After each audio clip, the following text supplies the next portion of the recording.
Olá, pessoal! Olá, você desbravador, seja muito bem-vindo. Você que clicou aqui, com toda certeza quer ouvir mais sobre o livro O Libertador. Você que está estudando para alguma prova ou só quer aprender mais sobre o Espírito de Profecia, seja muito bem-vindo. Deixe seu like e se inscreva no nosso canal. Vamos lá? Capítulo 17. Nicodemos procura Jesus à noite. Nicodemos, membro honorável e altamente instruído do Concílio Nacional, ficara impressionado com os ensinamentos de Jesus. Embora rico, versado, tinha se sentido extremamente atraído pelo humilde Nazareno. As lições que vinham dos lábios do Salvador haviam lhe impressionado muito. Ele queria aprender mais. O uso que Cristo fez da sua autoridade ao purificar o templo havia acendido o ódio dos sacerdotes e líderes religiosos. Eles achavam que não deveriam tolerar tamanho atrevimento de um desconhecido galileu. Mas nem todos concordavam em pôr fim à sua obra. Alguns temeram se opor a alguém tão claramente movido pelo Espírito de Deus. Sabiam que os judeus tornaram súditos de uma nação pagã por terem rejeitado teimosamente as reprovações de Deus. Temiam que, conspirando contra Jesus, os sacerdotes e líderes religiosos estariam seguindo os passos dos seus antepassados e trariam novos desastres sobre a nação. Nicodemos partilhava dessas mesma opinião. No Sinédrio, ele aconselhou cuidado e moderação, insistiu que se Jesus fosse realmente um portador da autoridade de Deus, seria perigoso rejeitar sua advertência. Os sacerdotes não ousaram ignorar aquele conselho. Com ansiedade, Nicodemos tinha estudado as profecias relativas ao Messias. Quanto mais pesquisava, mais forte tornava sua convicção de que Jesus era aquele que havia de vir. Ele tinha ficado angustiado pela maneira como os sacerdotes profanavam o templo. Foi testemunha da maneira com que Jesus expulsou dali os compradores e vendedores. Viu o Salvador curando os enfermos e como também viu os seus olhares de alegria e ouviu as suas palavras de louvor. Não podia duvidar que Jesus de Nazaré fosse enviado de Deus.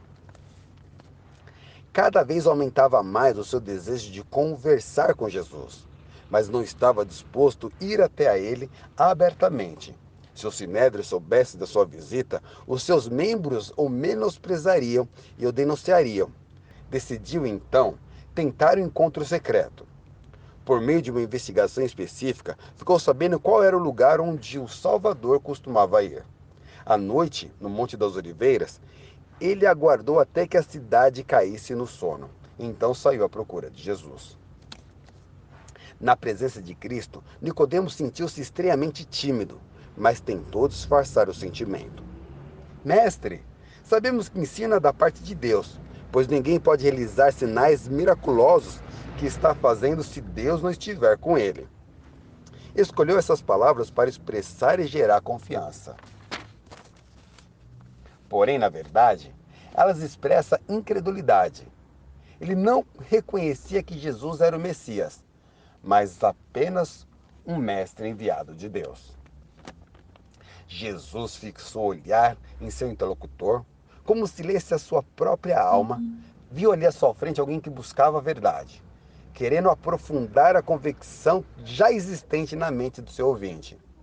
Ele foi direto ao ponto, dizendo bondosamente: digo-lhe a verdade, ninguém pode ver o reino de Deus se não nascer de novo. Nicodemos tinha ido disposto a entrar em uma discussão, mas Jesus lhe opôs os princípios fundamentais da verdade.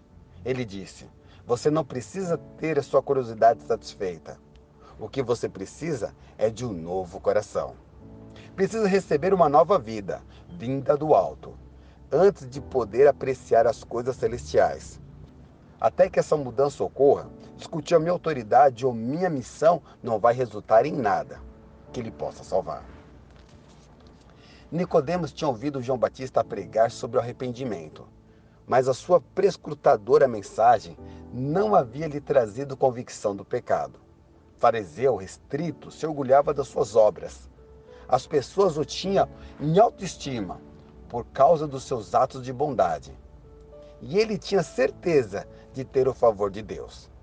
A ideia de um reino puro demais para o seu estado natural o surpreendeu.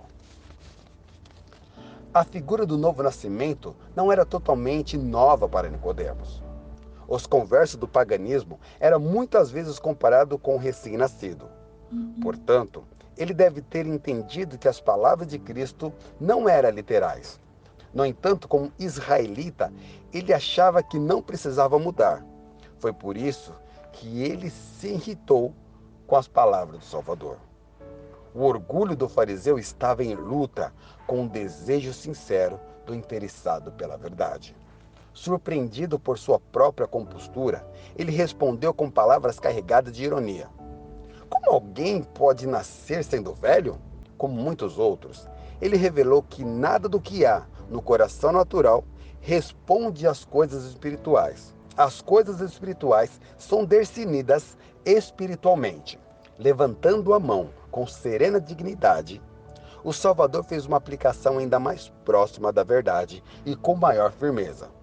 Digo-lhe a verdade: ninguém pode entrar no reino de Deus se não nascer da água e do Espírito. Nicodemos sabia que Cristo estava se referindo ao batismo da água e à renovação do coração pelo Espírito de Deus. Ele estava convencido de que estava na presença daquele que tinha sido predito por João Batista. O ministério do novo nascimento. Jesus continuou: o que nasce da carne é carne, mas o que nasce do Espírito é Espírito. O coração é mau, por natureza. Nenhuma invenção humana pode achar remédio para a alma pecadora. A mentalidade da carne inimiga de Deus. Pois do coração saem todos os maus pensamentos, os homicídios, os adultérios, as moralidades sexuais, os roubos, os falsos testemunhos e as calúnias. A fonte do coração deve ser purificada para que a corrente possa se tornar pura. Os que tentam alcançar o céu por suas próprias obras, guardando a lei, estão tentando algo impossível. A vida cristã não é uma modificação da antiga, mas a transformação da natureza, a morte para o eu e para o pecado, e uma vida totalmente nova. Somente por meio do Espírito Santo é que uma mudança dessa pode ocorrer. Nicodemos ainda estava perplexo e Jesus usou o vento para ilustrar o que queria dizer. O vento sopra onde ele quer. Você escuta, mas não pode dizer de onde ele vem e para onde vai. Assim acontece com todos os nascidos do Espírito. Ouvimos o vento sussurrando nas folhas e flores. No entanto, ele é invisível. Assim também a obra do Espírito Santo no coração. Uma pessoa pode não ser capaz de dizer o momento ou o lugar exato da sua conversão, nem definir o processo da mesma, mas isso não prova que ela não está convertida. Tão invisível quanto o vento, Cristo está constantemente trabalhando no coração. Pouco a pouco, o Espírito produz impressões que tendem a atrair o coração para Cristo. Isto pode vir a ocorrer por meio das leituras das Escrituras ou de ouvir a palavra que vem do pregador. De repente, quando o Espírito se apresenta com um chamado mais direto, o coração se entrega com alegria a Jesus. Muitos chamam isso de conversão repentina. Ela é um resultado de um longo processo de persuasão do Espírito de Deus. Um processo paciente e prolongado. O vento produz efeitos que podemos ver e sentir. Do mesmo modo, a obra do Espírito Santo será revelada em cada ato da pessoa que sentiu seu poder salvador. O Espírito de Deus transforma a vida. Pensamentos pecaminosos são afastados e as ações más renunciadas. O amor, a humildade, a paz substitui a raiva, a inveja, as discussões. A alegria substitui a tristeza. Quando, por meio da fé, nos entregamos a Deus, o poder que nenhum olho humano pode ver cria um novo ser, a imagem de Deus. Podemos conhecer o começo da redenção aqui por meio da experiência pessoal. O resultado se estende por toda a eternidade. Nicodemos começa a ver a luz. Enquanto Jesus falava, alguns raios da verdade entravam na mente do líder religioso. Alguns raios da verdade entravam na mente do líder religioso. Contudo, Ele não entendeu plenamente as palavras do Salvador. Admirado, perguntou: Como pode ser isso? Você é mestre em Israel, não entende estas coisas? Jesus perguntou.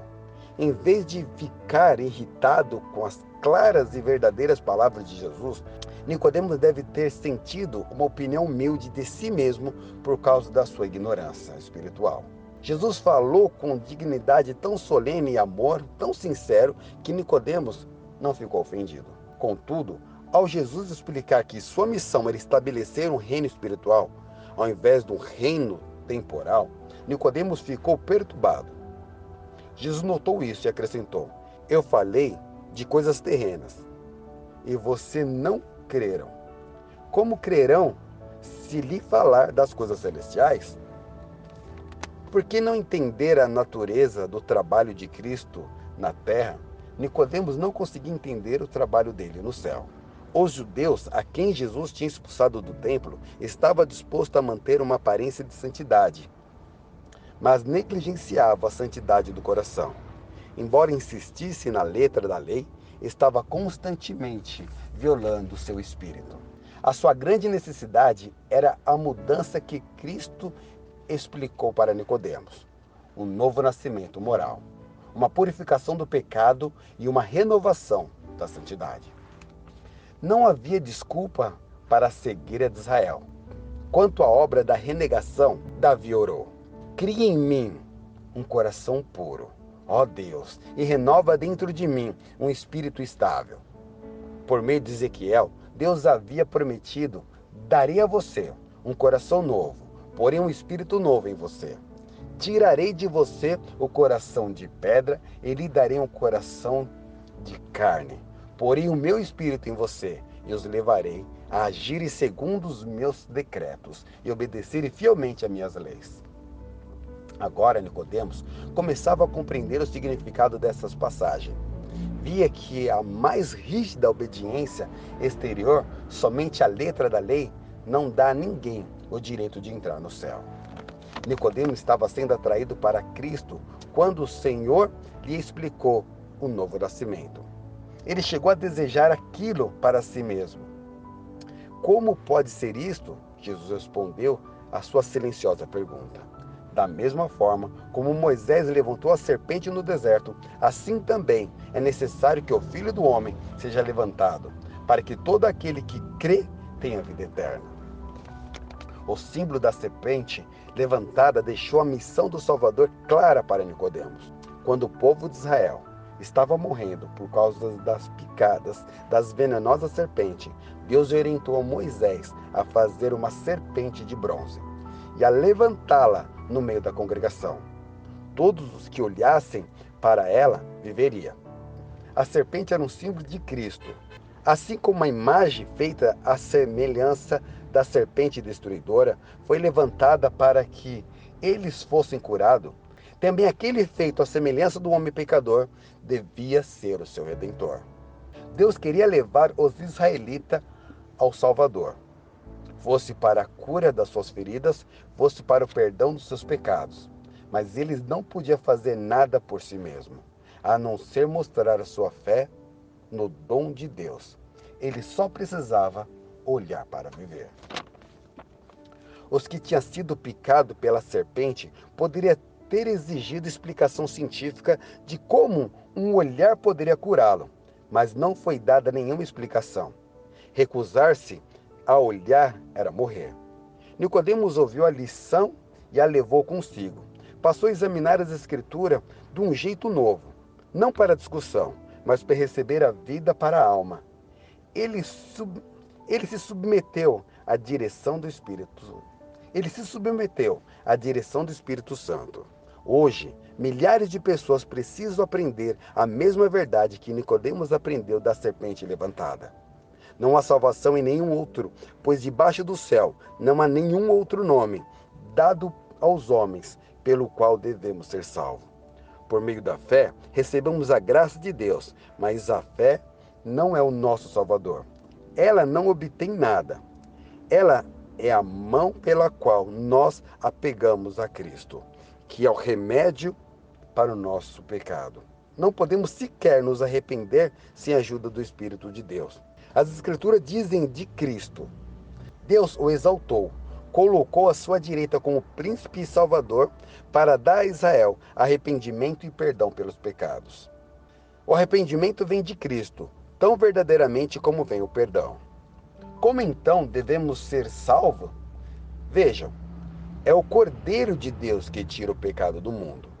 A luz que brilha da cruz revela o amor de Deus. O seu amor nos atrai a Ele, se não resistimos a essa atração.